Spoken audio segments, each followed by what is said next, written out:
Hey everybody, welcome back. In today's video, I'll be talking about the one-cost creatures slash spells for set 1 of Realm Rumble TCG. So if you're new to the channel, welcome. This is my homemade trading card game. As you can see, it's an all black and white trading card game. At least the art is for now. And it's a very simplistic game, very easy to get into. But yeah, so I hope you guys enjoy. Hope you find interest in the card game, or if you're returning, maybe you get a little bit more insight or information, or knowledge, I should say, for the one-cost creatures. As you might know, with other games such as Magic the Gathering and other big TCGs like that, one-cost creatures are very big, or are very useful, and can help you win games, and can be used in many different strategies. So for Realm Rumble TCG, there's actually not that many one-card creatures as you would think, which makes sense though, as it is set 1 and I need to get a variety of cards. I can't just all have simplistic, small, easy cards and cheap. I need to have big cards, I need to have, cheaper cards with cool abilities. Yeah, so most of these one-cost creatures are very simple. They have no effects, about half and half. And then the spells, nothing too crazy, as it's only 1 coin or a cost of 1. So to start off, as you saw here, we have Archer. Now, Archer costs 1, a 1/1, simple. It's for the Royal Realm. So it's only one cost creature in the Royal Realm, that is for right now. So yeah, art-wise, it's pretty cool. It has a little helmet there, bow and arrow, very simple, as you would think. And then, as it has no effects, these are the cards it has, as it might resemble. So here, it does make an appearance in incoming backup. Oh, sorry. As you can see too, up here we have a girl archer and then a boy archer, or man or woman, whatever you want to call it. But yeah, they're up there guarding the towers, so it's pretty cool. That's the only appearance it has for right now, so that's pretty cool.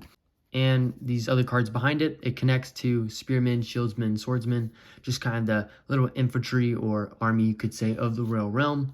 Archer is more the range unit. There will be more coming in set 2, and there are a couple in set 1, of course. But so yeah, this is the one-cost creature for the Royal Realm, and hope you guys like it. Moving on, we will be going into the Dark Realm, or as you can say, the opposite of the Royal Realm.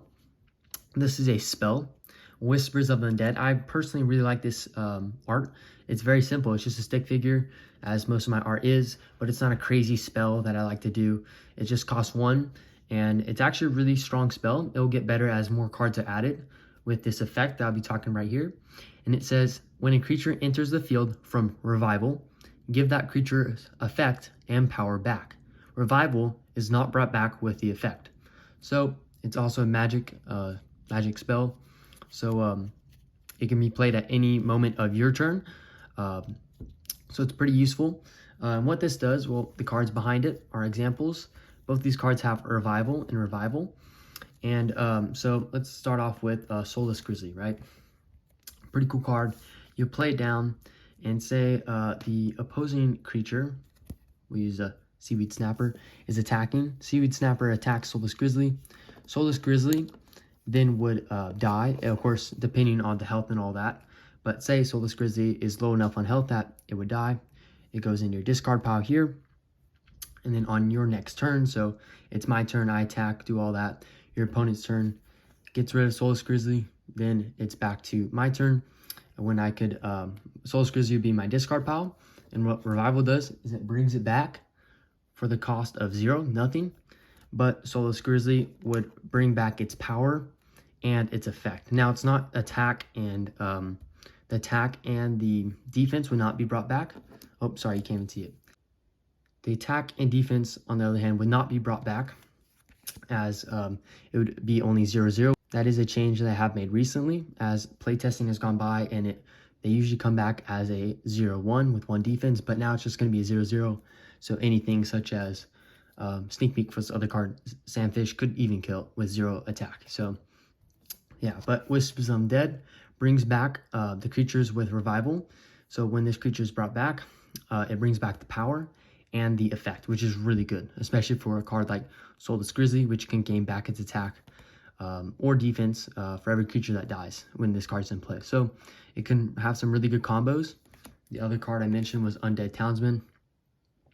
this doesn't really have an effect. This is just an effect that, well, it is an effect, but it is only in use when it is played from your hand. So really it doesn't affect that card, but Soulless Grizzly and Whispers of the Undead could be seen in a good combo for set 1. Of course, set 2 will bring back, or will bring a bunch of new cards with Revival, which I'm excited about. Yeah, so there you have it, Whispers of the Undead.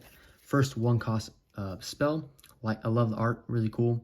So yeah, it's kind of like a townsman or a simple stick figure getting possessed. So yeah. Okay, next up we'll go to the Winter Realm. Frozen Fairy, 1-cost creature, 1/1. This does have an effect. It reads, when this card is in play, gain +1 life point for every time you freeze your opponent or a creature. So pretty useful. This card can be used with actually more cards than I'm showing here, but I'm just using it as an example.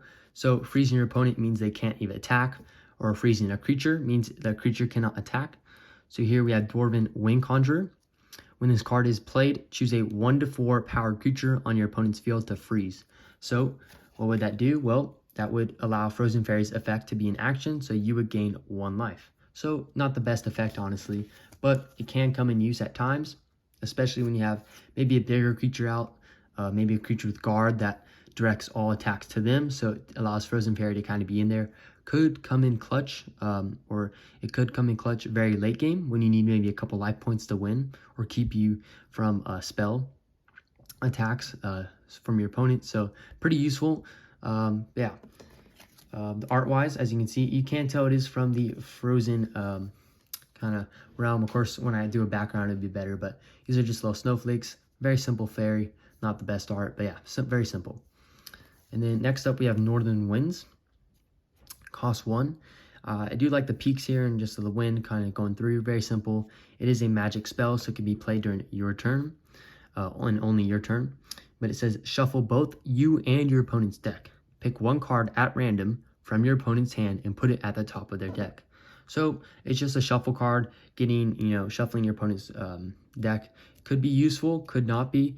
Of course, it's only 1, so it doesn't really have any harm towards you or your coins that you may be accumulating during the game. Of course, you don't want to use this early game, because what does shuffling, your opponent's deck have to do with anything? But maybe your opponent has, only a couple cards in their hand, like 4, and you force them to put 1 in their, deck. That could be very useful. Of course, I am working on rules that can benefit, card draw, as I don't want people to get stuck with the amount of only having 2 or 3 cards that are spells and you can't use it. I don't want that to be happening in the game. Of course, it makes the game not fun.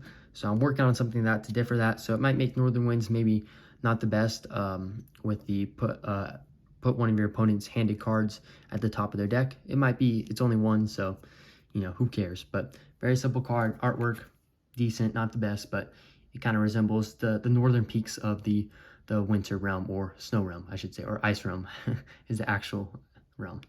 Yeah, and then as I showed this before, this is Sandfish, as you can guess from the, I was about to say Sand Realm, from the Water Realm, or the Sea Realm. I'm off on all my elements today. But yeah, cost 1. This card, if you know Realm Rumble, this is the original format of it. It is broken. When this creature dies, gain +3 coins. So basically, you're playing a 1-cost creature that can attack, but has 2 defense, so it's going to stay in long. And when your opponent does take care of it, you're going to gain +2 coins, or 3 coins, in the sense that you've got a free place creature, and you're gaining 3 coins. So it's really good, but I changed it. It's not going to be only 1 cost. It's going to be a 0/1, so not going to be as tanky, especially early game when you're playing this card. You're not going to have cards, out that are going to be able to do 2 damage all the time. So making it 1 health or 1 defense is going to be very balanced, and it's only going to be gain 1 coin. So you're basically playing a free creature for 0/1 that can attack. It's just kind of there as a Sandfish would. It's not going to be able to take on a huge, Minotaur. Nothing crazy like that. So yeah, so there's Sandfish for you. Actually really good card. It is meta, but as I am making nerfs to it, it's not going to be as good, but still a viable card to put in your Realm Rumble deck. So the final one, and probably the best out of all of these, is it has a bunch of versatile and can be seen in one of the top decks right now, is the Goblin Tribal Min. Cost 1, 1 attack, 1 defense, no effect. one of my first cards I ever made. As you can see, the text box is a little janky. It is colored too, so there you have it. One of the color cards of Realm Rumble. There is going to be another one in here, Goblin Chief. As you can see, these are both kind of new cards. This text box is huge. Yeah. So where was I? So Goblin Tribal-man, very useful card. And the reason why it's useful is because if you know Realm Rumble, you know that the Jungle Realm's all about spam and small creatures that can help win you the game. So with the Jungle Realm comes Goblins, and Goblins is the pure archetype of, or one of the biggest archetypes right now in Realm Rumble, and will probably stay like that for the rest of time. So the reason why Goblin Tribal-man is so good, even though it's a 1-cost, 1/1 creature, is that it can be used in effects such as Goblin Chief and Goblin Shaman. Now, Goblin Chief has had a nerf. It's going to be a 1/2 or 1/3. I'm still working on it. But yeah, Goblin Chief, it says when this card is in play, reduce every Goblin archetype card by 1 coin. This is huge for Goblin Tribal-man. If you have 3 of these in your deck, you could just play for free 3 Goblin Tribal-man, which is crazy, right? And that's 3 attack, you know, boom, boom, boom. It's a very spammy deck, right? With small creatures attacking. So I have made another nerf to the Goblin Chief for its effect. It's only going to have a max of 1-cost creatures. So that way you're not just getting out, you know, your whole hand of creatures. So next up, Goblin Shaman, with its effect at least. It says once per turn, search your discard pile for a Goblin Tribal-man and free play it. So say you don't have Goblin Tribal-mans in your hand. You play Goblin Shaman, boom, comes to your hand. And then you could automatically free play it with Goblin Shaman. And then you get to play Goblin Chief. That, you know, maybe decreases Goblin Shaman. As you can see, it's very combo related. Everything's working together. Yeah, and then appearances wise, it does make an appearance for Goblin Fart. Oh, sorry about my camera there. It does make an appearance in Goblin Fart here. You know, these are all goblins. No weapons, of course, as those are that's saved for some other cards. But yeah, as you can see, you can read the effect. Doing 1 damage to all creatures on opponent's field. Pretty good card, but that's for a later video. Yeah, so pretty cool. Goblin Tribal-man, very simplistic art, very simple card. Yeah, very happy with how it's doing in the game, as I love goblins. As you can tell, if you know what Realm Rumble is, or if you've been keeping up with the game, you know I love goblins. Yeah, so yeah, I think I'll end it there. It was a lot of cards to go over with. Kind of a long video, only for, you know, a couple, 5, 6 cards. But yeah, hopefully you guys enjoyed. Kind of got to go in depth of the effects and kind of the strategy in the game and how combos work in the game. So yeah, I hope you guys enjoyed. And feel free to comment down if you have any questions or, you know, cool comments or anything you want me to answer or talk about. Feel free to comment down in the comment section below. Now, also, I'd like to add Discord, if you know what that is, or if you're even interested in that. I do have one. That's where I started Realm Rumble. You get sneak peeks, and we have huge conversations there for Realm Rumble and everything else you can talk about. So yeah, I'll end it there. Hope you guys enjoyed, and see you guys in the next vid.